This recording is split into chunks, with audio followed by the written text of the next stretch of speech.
listening to It's Not Normal, It's Toxic with Dr. Heidi, a toxic relationship specialist. Here, we bring hope, healing, and freedom to those who have been affected by toxic relationships and emotional abuse. Learn to not only recognize a red flag when you see one, but have the courage to choose yourself and move forward in a life that's free from toxic control of others. Living in an environment that's not healthy for you can cause this type of abuse to be accepted as normal. The truth is, it's not normal. It's toxic.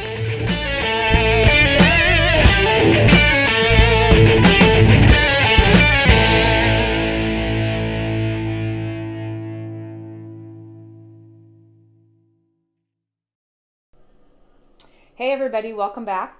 You're listening to It's Not Normal, It's Toxic. Rid your life of toxic people.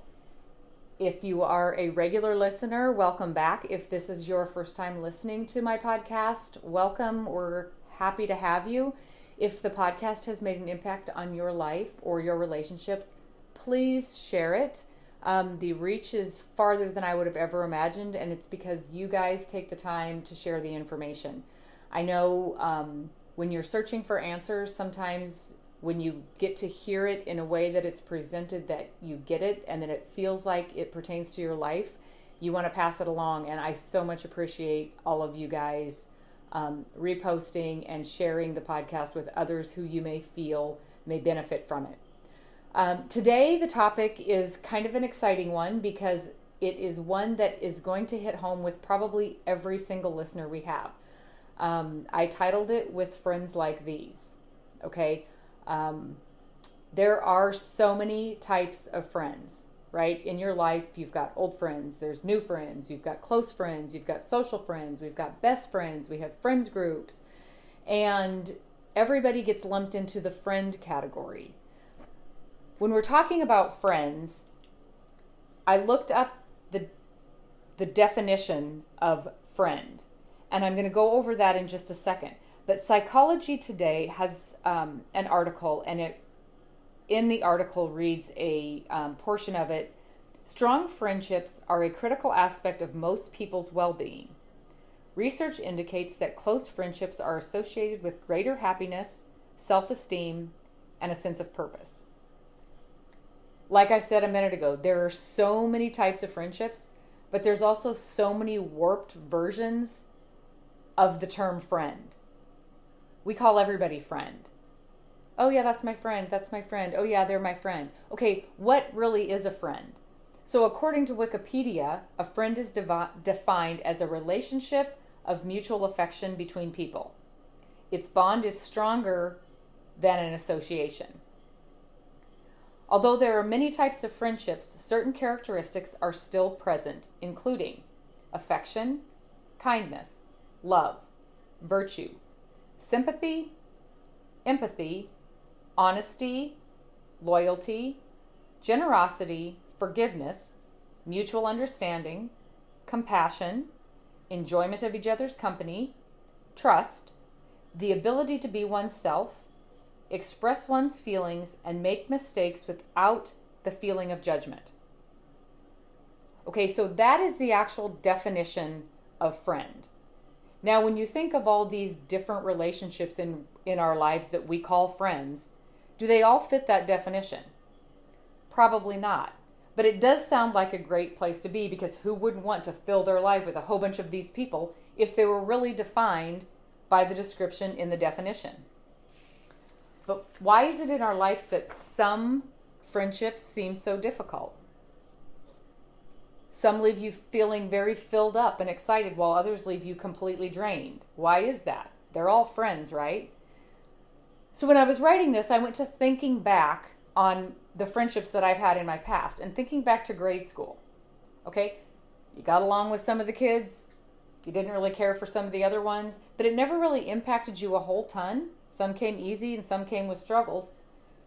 And the struggles were things like not getting invited to the birthday party, or someone stealing someone else's best friend caused a little ruffle in the friendships that you cultivated during grade school. Okay, then you move on to junior high. Oh boy. You know what? You couldn't pay me enough to go through junior high again. But you hung out with people that you had stuff in common with. During basketball season, you hung out with the basketball team. But when track season came, you switched your friend group and you hung out with the people who then had something different in common with you, the track people. You know, everything was good in junior high until somebody stole your boyfriend. Right? All of those dynamics where emotions are starting to grow and self-esteem is trying to grow, and all of these people in junior high trying to find their identity causes a lot of different switching around and ups and downs in friendships during that stage in your life. And then we get to high school. High school was cliquey. But you know what? The cliques were continually changing. So if someone got kicked out of a clique, there were new cliques forming ready to pick them up. And the whole 4 years of my high school was a big clique hopping cycle. You know, feelings were hurt, anger was present, bad mouthing and backstabbing happened, but it seemed like we always worked through them. And I don't remember hating anybody through the process of the clique hopping through high school. But it was part of growing, and it was part of my learning and the developing the communication skills. But it's the series of highs and lows when you foster these type of relationships that teach us about life. You know, during these clique hopping episodes and when somebody steals your boyfriend, self-esteem goes up, self-esteem goes down. Pretty soon self-esteem comes back up. Confidence goes up, confidence goes down, confidence comes back up. Acceptance goes up, acceptance goes down, acceptance comes back up. How has your life now changed as an adult in reference to the friendships that you have? Or has it not changed that much?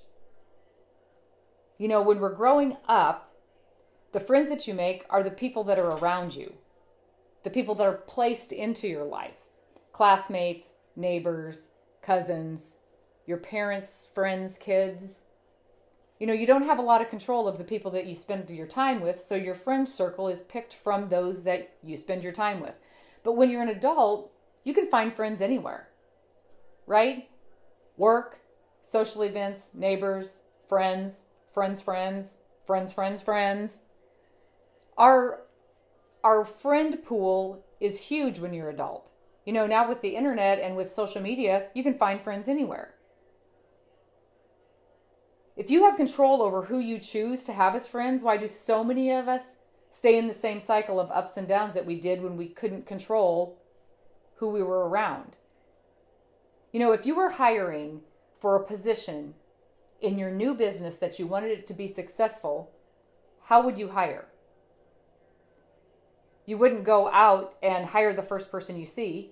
You wouldn't yell across the fence to your neighbor and give them a job. You wouldn't hire the lady at the crosswalk, and you wouldn't hire the baker who already had a job. You would search for the best team possible if you truly wanted your business to succeed. We would go out and we would look for them. We would ask for references. We would get to know them. We'd find the best of the best to build the business that we wanted with the picture of success that we had in our mind. We want what's best because why would we be starting a business if we didn't want it successful?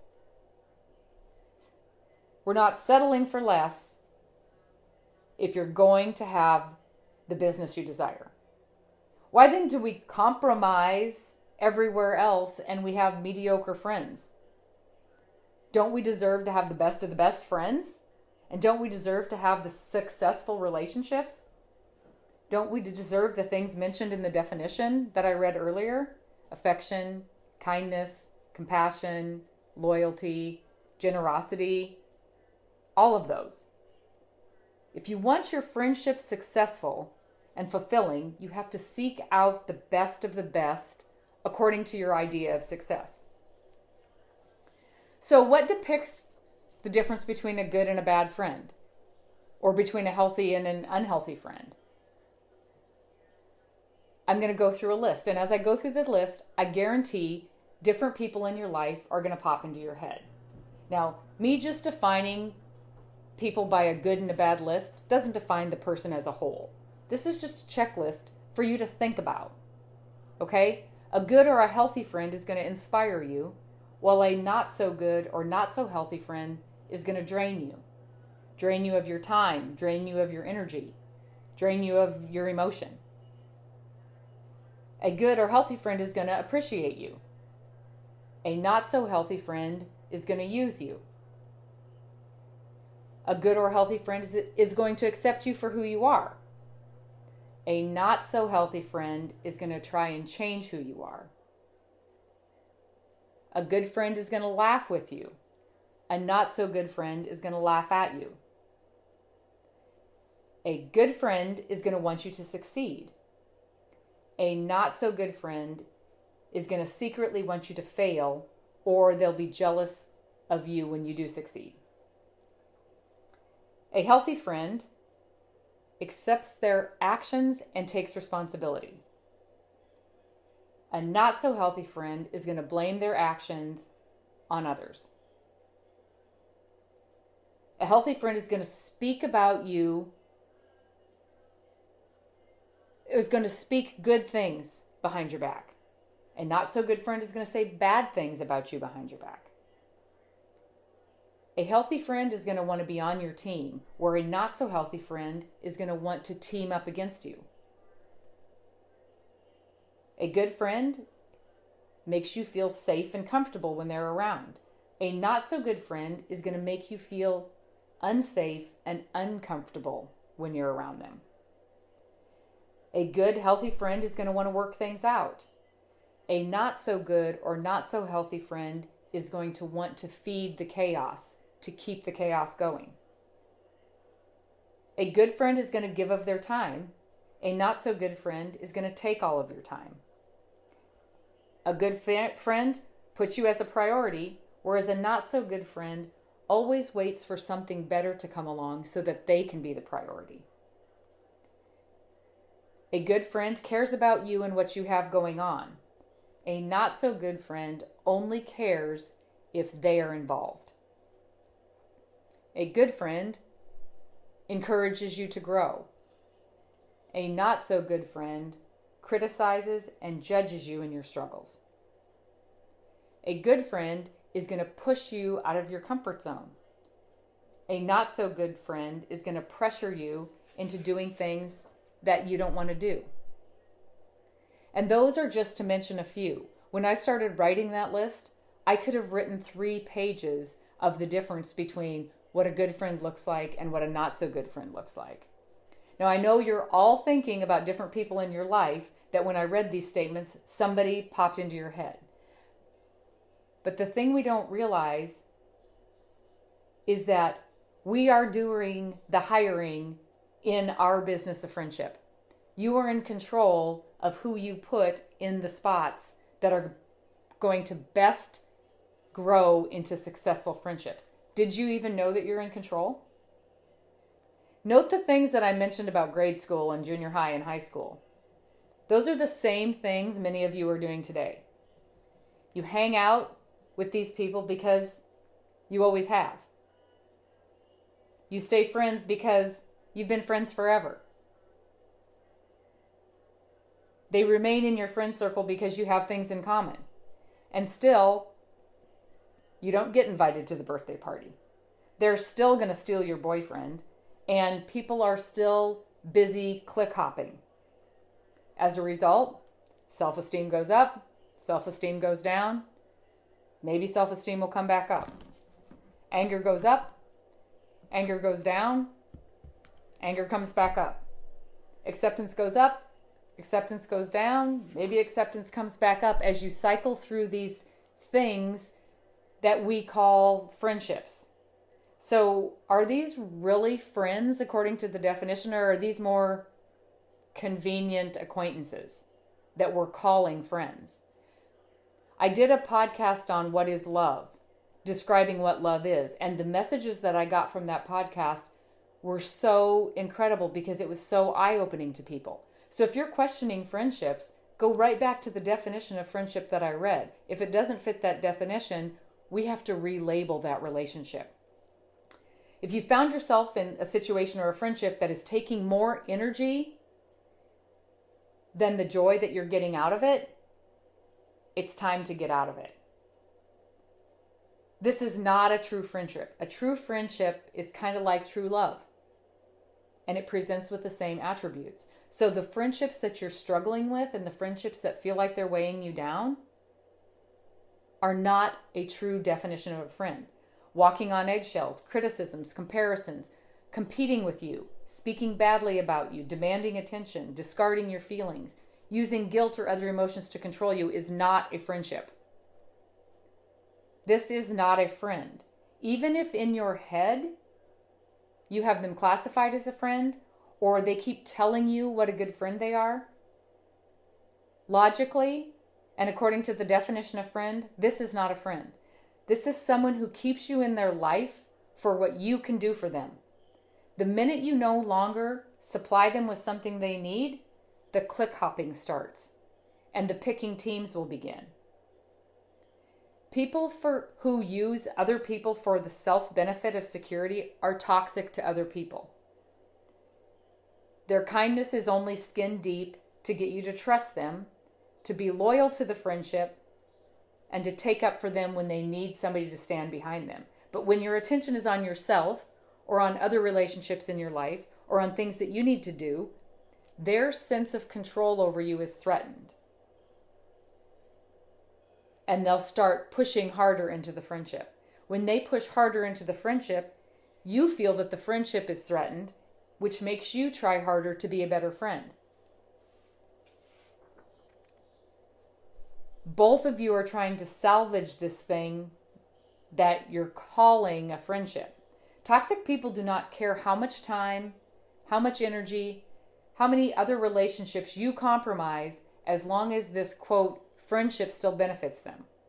You know, I've had clients come to me and very, very distraught over toxic friends and not knowing how to remove them from their life. And not only this, they've noticed that the friendship that they have with this person has caused their healthy relationships in their life to have conflict, to become more unhealthy. Social circles that aren't even affected by this one friend are falling apart because of the demand of time and energy that this one person is putting on them. And because it's only a friendship, we don't see it as anything like being in an abusive relationship. But that's what it is. It's an abusive relationship. The way I start any time I speak, the first thing I say is, I use the word toxic as a blanket phrase. And I use the word toxic relationship as a blanket phrase that includes any relationship that is not healthy for you in the status that is in. Friendships are classified as a relationship. People come to me all the time asking permission. Do I have permission to do this? Is it okay for me to cut this person off? You are allowed to exit any story that you no longer fit in without anyone's permission. Now, sometimes an exit is painful. You are losing what you thought was a friend. And they are losing control, which is going to make them hang on tighter. So it's no different than somebody that's leaving a toxic marriage or leaving a toxic upbringing situation. And just like leaving that type of relationship, it's going to be hard. This is a relationship that you've invested time and energy into under the assumption that it was a friendship. They're going to blame you. They're going to talk bad about you. They're going to make sure that everybody knows their side of the story. So you're going to be isolated. They're going to make you feel guilty. They're going to say that you don't care. They're going to say that you're a bad friend. But in the end, this is not a true friendship. And this is not the person that's going to make your business of friendship successful. People come and go in our lives for a reason. People don't always come into our lives to stay in our lives. Sometimes they're a lesson. Sometimes they come into our lives to prompt us to grow, to prompt us to look inside ourselves, to prompt us to become stronger.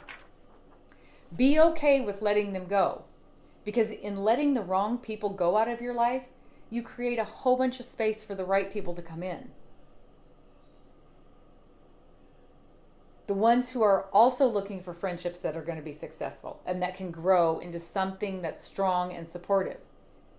But just throwing out the term friend or best friend or friendship doesn't mean anything unless the attributes that go behind the definition of friend support the relationship. And I have a few friend quotes, and I love it when you guys send me some of the quotes that you see. The biggest mistake I have made in my life is letting people stay in my life for longer than they deserve to. A true friend cares about what's going on in your life. A fake friend will make their problems sound bigger than yours. A good friend has your back. A fake friend will stab you in the back. Notice the friends who are happy when you are happy and sad when you are sad. Keep those. I asked God to protect me from my enemies, and suddenly I started losing friends. Friendships are meant to be enjoyable, not tense or anxiety-provoking. As we go through life, we start to understand that it is not important to have a lot of friends. What truly matters is that we have real friends. You've got to stop watering dead plants. When you set standards and stick to them, there will be people that fall away.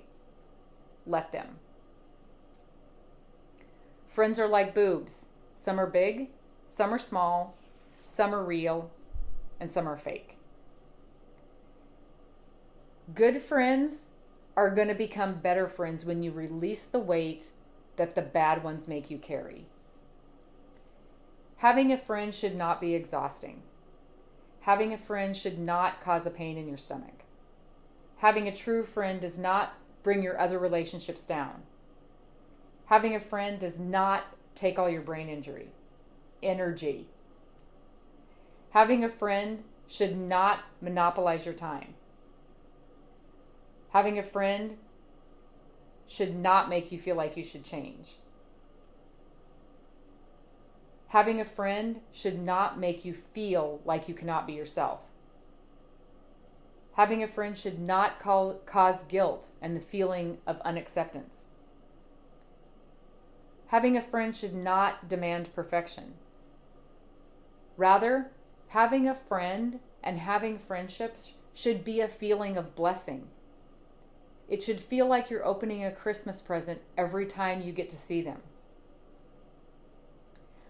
I want you to think about this. Take out a pen and paper and write down the names, or in code, the top 20 people you spend most of your time with. And then when you read their name, write a smiley face or a frowny face on how your body feels when you think about that person. And then ask yourself, what is the worst thing that could happen if you let an unhealthy friendship go? It's the same thing as cleaning out your refrigerator. Why do we clean the moldy old stuff out of the refrigerator? To make room for the new, good, healthy food that we're going to put in there. You can't fit the good people in your life as long as the bad people are taking up all the space. You know, I think when people hear me talk and know about my past, they think that I help people out of toxic marriages, which was what I first initially intended to do. But toxic is toxic. Whether they're an intimate partner, a friend, a coworker, a family member, a sibling, a relationship is a relationship, and a toxic relationship is a toxic relationship. If it's not healthy for you in the state that it's in, you need to change something. Don't make your friendships a priority over you. Put yourself first and pick the people that are going to make your friendships as successful as they can be.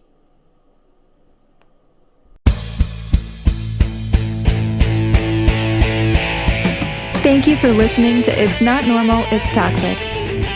If your life is being affected by a toxic relationship, visit coachingwithdrheidi.com and take our free toxicity profile analysis, or schedule a personalized consultation with Dr. Heidi. You can also follow us on Instagram at Coaching with Dr. Heidi, or join our private Facebook group at Strength Within.